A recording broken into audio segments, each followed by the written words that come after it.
Thanks for joining us for this week in Jacksonville Business Edition. I'm excited today to have Robin Marie Lamp with us. She's the executive director of the Amelia Island Chamber Music Festival. All right, so help us understand that because I understand we're like going into the 24th season here in 2025.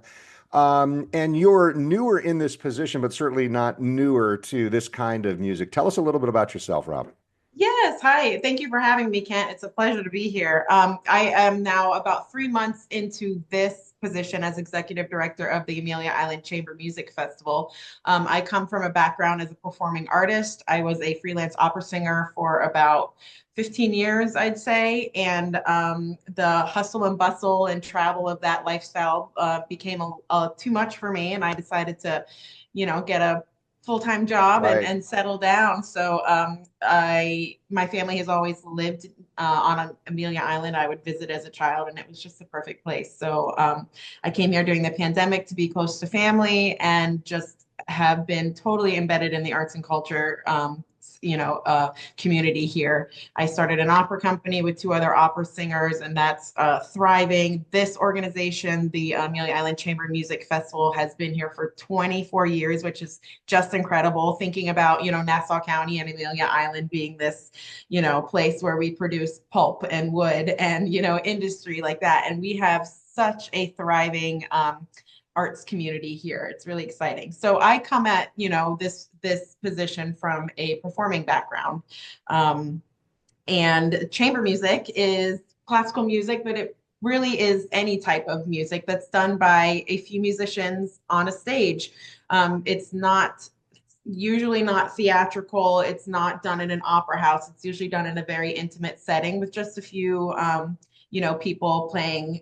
We call it the music of friends. So it's friends playing for and with each other. When you talk about that, yeah, I'm seeing the scene. Robin, you and I, in visiting, just getting to know each other before our interview today, talked about some of our musical background. I've got a musical background, and there's something different when it's a more intimate setting like that, isn't there? 100%. The energy in the room can really change, and the molecules in the air it just can be an extra special experience for people. It's great to go to these Broadway shows in the huge theaters, and you get to see this Right. extravagant set and these wonderful costumes, but you're hearing things through a speaker, and there's just something about the energy in the room when music is being made live. In an acoustic setting, and you're sitting 10 or 20 feet from this cellist, Pinky, and you can see exactly what they're Yeah. doing with their and all the intricate, amazing things that these musicians do. And it just kind of gives you a broader and a more, you appreciate the craft more because you Absolutely. can see more of it up close. Yeah, the Justice family Christmas celebration got a little different this year because my mom is in town and just went to the piano and started playing Christmas carols. Okay, so Yeah. that acoustic experience right there, small, it does change things. Let's talk a little bit more. I'll get back into some of the details specifically for the Chamber Music Festival and some of the events you've got going and everything. But why you said Nassau County's got this really great artistic community. Why is that important for a community from your view? Oh, yes. Well, the arts and culture really drives tourism around here, I believe. Of course, we have the natural beauty of Amelia Island, and that Yeah, is, probably the first thing that people look at when they want to come here. But then the second thing is, what are we going to do when we're visiting Amelia Island? And it's go to concerts, it's go visit the museum, go to Fort Clinch, go downtown where we have these incredible architecture and these incredible buildings in this historic district. And these are all arts, culture, heritage things. And that what it literally makes a community. So it definitely the arts and culture drive tourism here. And tourism's so important for certainly Amelia Island, Nassau County, really all of our region. And you look across the state of Florida, tourism yeah, is so important. Broad picture, I mean, we really focus on economic growth and development on our podcast here. Broad picture, how does something like the Chamber Music Festival bring in not just people to do tourism, but make that broader impact on what's happening in the community from a business or a growth perspective. Yeah, tourists come into town and they spend, tourism, it's shown, people that travel for that reason spend longer in a place. So they're staying in a place for longer. There's spending dollars Yeah. in probably locally owned Airbnbs, the historic homes we have here. They might choose that over staying, at the Hilton or the Hyatt in Jacksonville. So those are supporting local families, people that own these things, spending money in our restaurants, spending money in retail shops. And it's all centered around what events are we doing? Let's go to dinner before the concert. Let's walk around downtown and then see a community theater show. So it's all centered around these all arts and culture events, and they're spending their dollars in our community.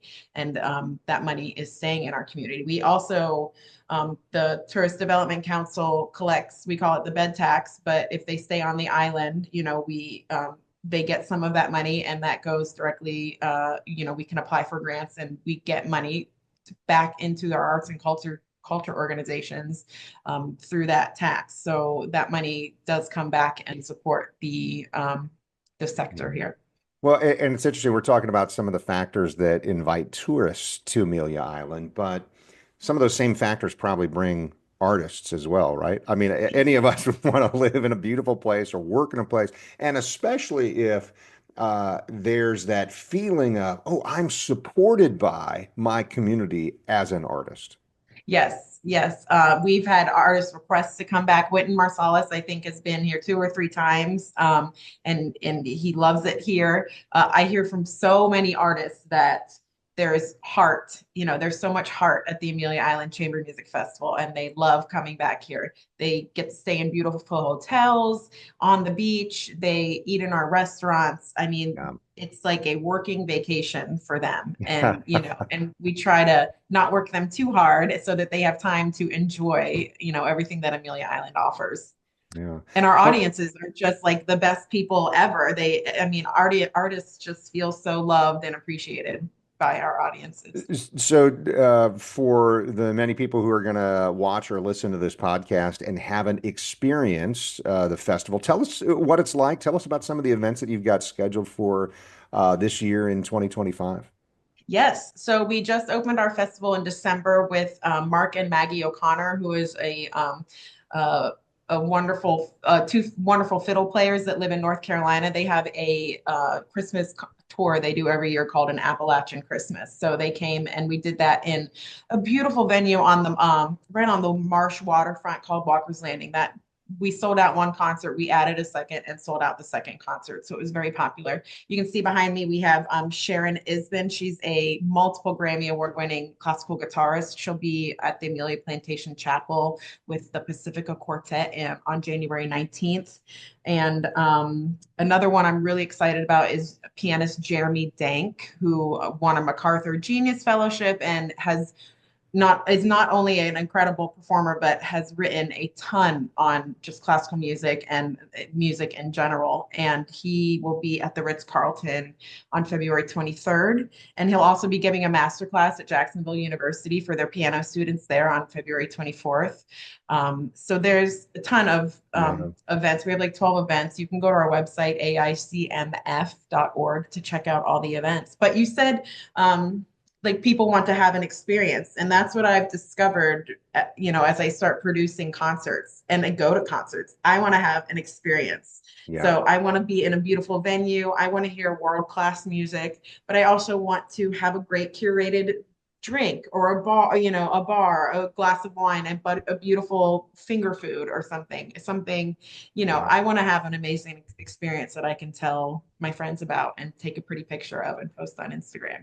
Music is all Yeah. about the experience now. Right, because so interesting. You have one of those musical experiences, and then later you hear that same piece, and it transports you. It's like a time machine. Yes. Takes me back to I remember Yeah. then, right? Yes, it's like you smell a perfume and you Yes. remember that grandma. Yeah. Right. Yeah, right. Grandma. It must have been Chanel number five. Anyway. Yes. Um, so tell us about you just described, hey, certain different venues that you'll do. So tell us about the venues. Tell us how many people, when you mentioned that a couple of the your concert was sold out, you added another date also sold out. How many people are involved here? How close is that setting? Yes. So for that concert, it was, on average, we have about 200 people in our venues. It can go as low as 100 in a more intimate venue. It can go as high as this season, like 450 and at the Ritz-Carlton. We do have a wonderful, beautiful space on Amelia Island, the Baptist Church, and they seat about 1,000. So that's our range, 100 to 1,000. Uh, but one thing that I love about this festival is that it's not always done in the same Yeah. venue. I love that we use, we have site specific concerts, so our audience have a different experience every time they get to a new venue. It's a new acoustic, it's a new thing to look at.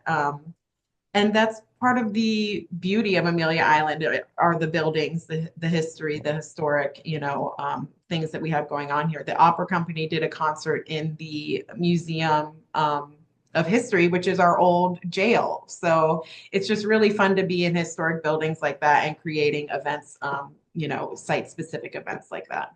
Yeah, I'm thinking through some of that. When we're talking about that range and the number of people, how does the Chamber Music Festival work? Are there memberships? Is there somebody, hey, I can come to every concert, or is it event by event that's sold?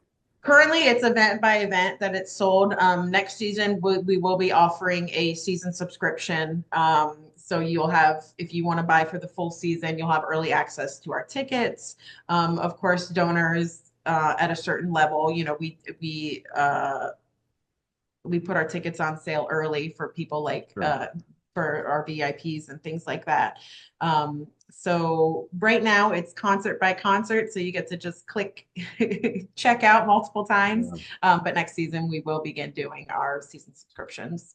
Robin Marie Lamp is our guest today, executive director of the Amelia Island Chamber Music Festival. So you mentioned something a moment ago that I wanted to come back to. You said one of the artists who's coming in is doing a master class or whatever. Explain that. How often does that happen? Who is that for? Because you mentioned a specific example that'll be for students at Jacksonville University. Yes. So we do have part of our mission is our education initiatives. And I think it's probably the most important part of our mission is educating our audience on classical music, educating future professional musicians or amateur players, just fostering a sense of love for music in any and everyone. So this year, we're very excited to be partnering with Jacksonville University for 3 master classes. Sharon Isbin will be doing a guitar masterclass. We'll be doing a piano masterclass with Jeremy Dank, and the Takaj Quartet will be doing a string masterclass. And this is a an opportunity for students at Jacksonville University who are studying music and music majors to work one-on-one with these artists, and they'll get half an hour to 45 minutes of instruction from them and insights into how it's just an amazing experience. They're free and open to the public. Information is on our website. And as an audience member getting to watch a masterclass, it's very intriguing. You realize the level of detail and what goes into actually making one piece performance ready. It's just such a craft. So it's Yeah. really fun to watch. Robin, what about you and your personal experience as a vocalist there? Have you had some of those experiences? What's one that stands out, and why was it interesting, educational, impactful, all of those things? Yes, absolutely. I participated in I'd say probably 7 or 8 actual master classes in my career when I was studying, and they were all, I loved them. I always got instant feedback about what, the first impressions that my voice or my performance would have on someone. And then, there's never enough time to get into like very detailed work, but I would get a few, two or three, things that I could take away from each artist and go home and practice on my own. So, along with my teachers that I would see every week, I mean, these experiences kind of just create an artist, all of these Yeah. different pieces put together. And so it's an extremely important part of any organization. Robin, I'm thinking through that. If I see a performance, I can be wowed and amazed, and I can enjoy it and appreciate it. But then when I have the artist at that level instruct me or show me some of the tricks of the trade, that can inspire somebody. Yes, absolutely. It can inspire an artist. I think more importantly, it inspires the audience. It gives you more appreciation for what went into the amount of work that went into Right. creating what you just saw. It's like that an iceberg, you just see the tip and it's all of this other work underneath it you don't see.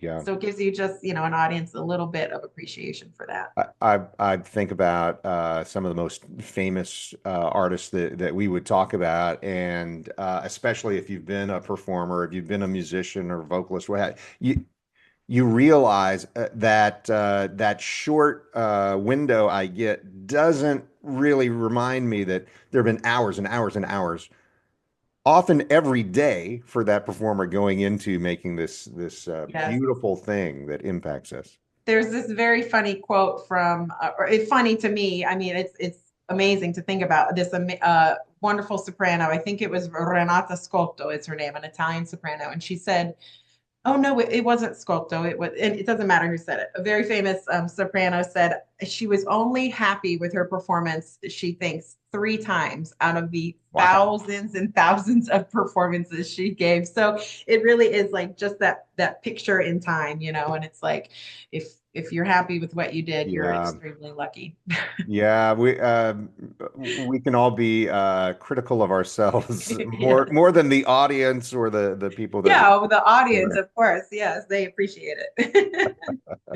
I Yeah. appreciate that we've got to talk through this. So, um, you mentioned the website. You mentioned where people can get more information about master classes and performances and everything. And I would just say, in terms of getting this year started, best success to you. And thank you for sharing, Robin, how what the Amelia Island Chamber Music Festival does to encourage tourism and growth and the experience, and how great it is to live in our area. Thanks for being our guest today.